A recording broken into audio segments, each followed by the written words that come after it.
This is a story about why I should probably be going to hell. I went on a jam-packed road trip with a friend in Southern California. We only had one day to be able to go to Knott's Berry Farm. My desire level to ride on rides is an 11 out of 10. My ability to stand in hot lines for a long time is 0.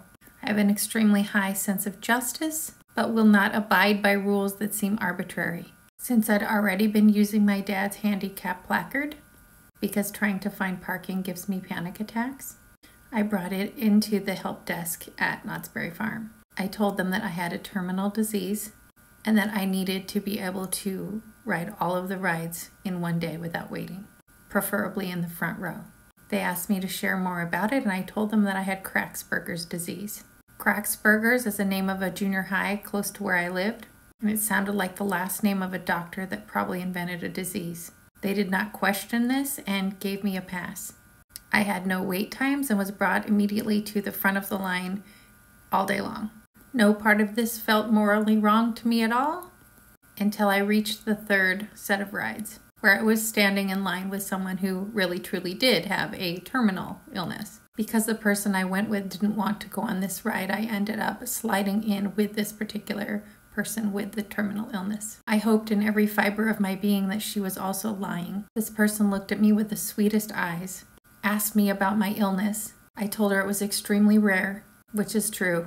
I may be the only one with it. She looked me dead in the eyes and told me not to give up and that new innovations were happening every day. Then she reached for my hand and asked if it was okay if she prayed with me. I had officially entered hell. My level 11 thrill riding energy was immediately overshadowed by my level 12 amount of guilt.